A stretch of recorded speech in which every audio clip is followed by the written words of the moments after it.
Hey, I'm Anthony Romano, and I'm going to tell you in this video the hormonal differences between If It Fits Your Macros and ketogenic dieting. Basically, if you understand the hormone differences here, no matter what diet you pick, you're going to understand fat loss better, and you're going to know how to milk out more fat loss results less painfully and in less time. So, before I get into the video, if you could like it, that will make YouTube show my content to more people. That's all you have to do to help me grow my page. Let's get into the video.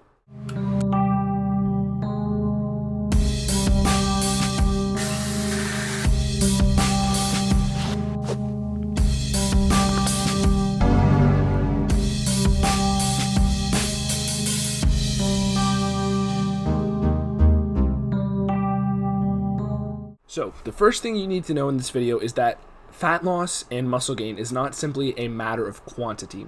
It's not simply a matter of calories in, calories out. Granted, that is true, and I'm not saying it's not true, but it's only one side of the coin. The other side of the coin is the hormones, and that's what we're talking about here in this video. So, when we're looking at hormones, the ketogenic diet takes grab of one major hormone more effectively than If It Fits Your Macros does it first. The hormone that keto grabs onto it first is insulin.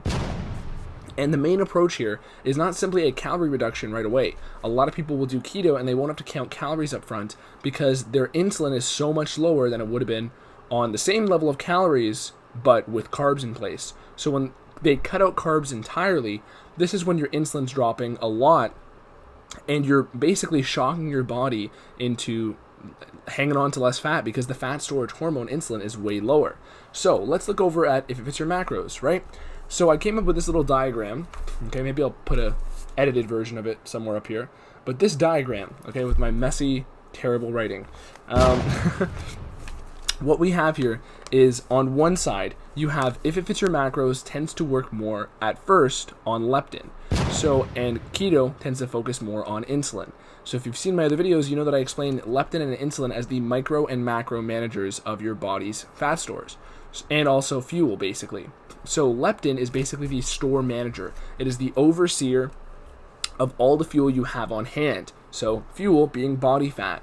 And when you are shredded 4% body fat, your leptin is basically low. Your body is basically saying, we don't have a lot of leptin in fat cells, so we don't have a lot of fuel on hand. We got to make you hungrier. Leptin is the master regulator of all your hormones, actually, but we've only known about it for a little over a decade or so. And there's no drug scientifically that can influence leptin. If there was, we would not have weight loss issues in the world. Now, insulin, on the other hand, is one that we can actually grab by the horns. And with ketogenic approaches, like I said, you're lowering your insulin so much at first. So the way we merge these two sides of the coin is up front, why are you lowering leptin on the calorie approach, the If It Fits Your Macros approach? Because at first you're taking your calories, but you're taking your calories lower, but you're not dropping the source. You're not looking at which foods are independently more likely to cause fat storage. So you're not grabbing the micromanager by the horns, you're grabbing the master manager. The micromanager is insulin. It's regulating how much fuel you have readily available and what you're going to do with that in the moment fuel. That is insulin's purpose. So up front, a lot of people will say, oh, I lost some good weight when I started to count my calories, or I lost some good weight when I started doing keto. The thing is, it's all because at first they were maximizing one of these two major hormones and they were maximizing one side of the coin. Okay? So eventually, when you're on a keto approach, you're going to lose plenty of body fat simply by lowering your insulin and entering the ketogenic state. Now, eventually, you will have to lower your calories because you're going to reach homeostasis. Your body's going to reach balance, right, with those hormones. So you'll lose, the first 20 pounds or so if you have a good amount to go by not even lowering your calories. But eventually, you will hit a plateau and you have to lower the calories. You have to work on leptin more. Because again, leptin is it's sensitive to more calorie dense foods. It's sensitive to total calorie volumes that you're taking in. And insulin is too, but leptin is the master regulator, the master manager of the store. So eventually you have to drop those calories, and that's how you milk out more weight loss. But let's look at the calorie If It Fits Your Macro side. At first, you're lowering leptin a bit because you're not really affecting insulin. You are lowering it a bit, but you're lowering more so the total volume of energy you're taking in. Now, your leptin at first is going to drop more than insulin on a carb calorie approach, right? And eventually, what's going to happen is you are going to have to milk out more fat loss by exercising more, doing lots of cardio, okay? Minimizing your carbs as well. But if you see anybody on the internet who does these calorie approaches, if it's your macro approaches, what are they all doing when they're trying to get shredded at the end, the last 10 pounds? They're doing endless cardio, endless workouts, and they're lowering their carbs to not quite ketogenic levels, but low enough that all the exercise they're doing is probably putting them into ketosis. It's forcing ketosis. It's creating more ketones because you inevitably have to lower insulin. They've maximized how much they could work on leptin, and they have to force out more results through insulin. They basically have to merge the other side, the other hormone they weren't working on at first. Okay? Now, granted, in my opinion, I'm a big keto guy. I've been doing keto for 9 years. It is undoubtedly better to start off with keto approaches because you need to work on the micromanager before you work on the macromanager, okay? And ultimately, you're not going to be going to sleep gnawing your arm off if you work on the micromanager first, because even if you are lowering your calories a lot if it's your macros approach, if you are not working on the micro regulator that works moment to moment, you are not going to feel good moment to moment. Okay? And that is why a lot of these people who are doing these intense, if it fits your macros calorie approaches, at the end, they are going to sleep, wanting to gnaw their arm off. They're wanting to, they're so hungry because they're used to these constant insulin spikes. And meanwhile, the leptin count was going down. And that doesn't mean you cannot do if it fits your macros. Okay? I'm not saying you can't do that. I know most people are still probably inclined to doing that in this sort of modern fitness industry. But the point is, there are uses for both. And in my opinion, I think everybody should do keto at some point in the year to reset their metabolic flexibility, to reset their metabolic status, and because our ancestors wouldn't have carbs available in the winter. It's not there. They don't exist. They don't grow.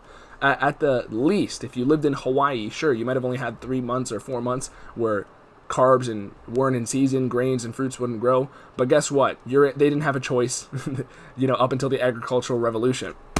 So carbs did not grow in the winter, and that is why it is our body's natural mechanism of sort of making weight loss easy by causing all these hormonal changes, starting with insulin. So it basically is the homeostatic mechanism of making fat loss easier. That is what the keto side is. But that doesn't mean that you're a bad person if it's your macros dieting. It just means that, eventually you're going to have to get to a point where you force ketosis anyways, because that's basically how you milk out the insulin side of the coin.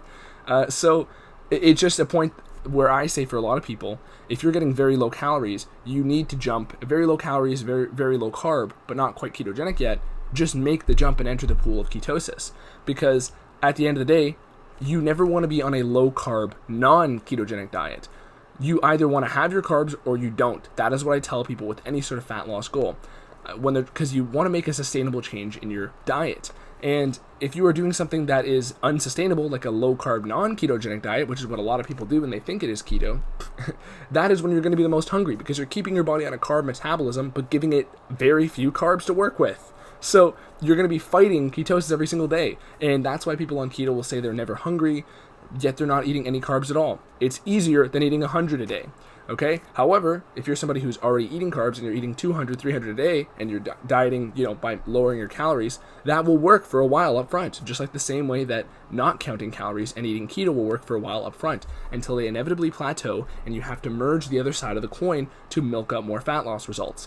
It's just that starting with insulin and keto is the more, in my opinion, sustainable way to do it because you're not going to be hating yourself and, basically causing constant hunger, fatigue, and dependence on blood sugar by, starting keto. You're going to get that by starting, if it's your macros, and stretching it to a point where you're really on those poverty macros. That's where the problems come about. So at that point, that's when you want to switch over to a ketogenic macro scheme. But in my opinion, if you're inevitably going to have to do that anyways or force ketosis, you might as well just start off with it anyways and then gain that metabolic flexibility, gain that liberation from blood sugar dependence all the time. You do not care about food when you eat keto, okay? I mean, sure, a lot of people, if they're overweight already, you're not going to get there right away. But you will not be dependent on blood sugar when you are on a ketogenic diet. And after you achieve that freedom from blood sugar spikes all the time and insulin spikes, then from there, you can work in the carbs anytime you want. That's why I have so many videos on carb backloading, targeted keto, because after that point, carbs become an option for you. You are free from their enslavement. Okay, so that is essentially the purpose of this video, to play out the dichotomy between those two hormones. Granted, this is not exhaustive. There are other factors here.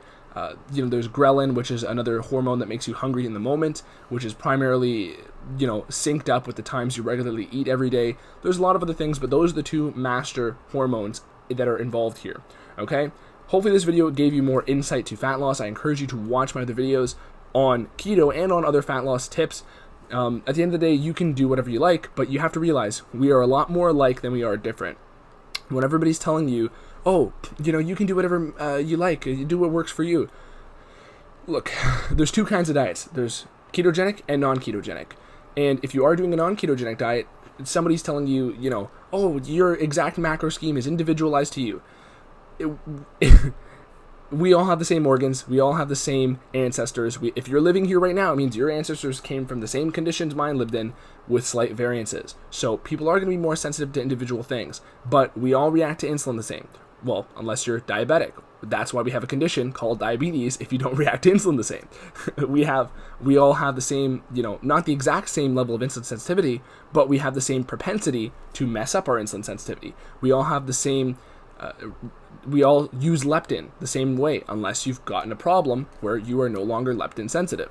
We all have these same mechanisms. And when people are telling you that there's some sort of, magical fairyland individual macro scheme to you on a if it fits your macros approach, it's negligible difference. Sure, you might react to an extra 5% better fat than somebody else, or 5% extra carb than somebody else. But the point is, we all have access to ketogenic states. You enter it every time you go to sleep. You enter it every time you're doing a load of workout, of exercise. You're creating more ketones. There's a lot here that we are more alike than different. And even though I can't tell you your exact little fairy tale macro scheme, what I can tell you is that you can jump into this pool and your body will react the same way to everybody else, unless you have some sort of outlying condition like diabetes or something like that. Because that's really the reason why we have those conditions, because we know it is unusual if somebody's reacting differently to these things. Okay, so at the same time, quantity still matters, total calorie amount still matters, total energy amount still matters, but you have to realize it's one side of the coin and hormones are the other. You cannot have quantity without quality. You cannot have day without night, summer without winter. There is a duality here, and our metabolism is seasonal on top of that, right, in our evolutionary history. So hope you enjoyed this video. I'm Anthony Romano. Like it, subscribe, and follow me on Instagram. Peace.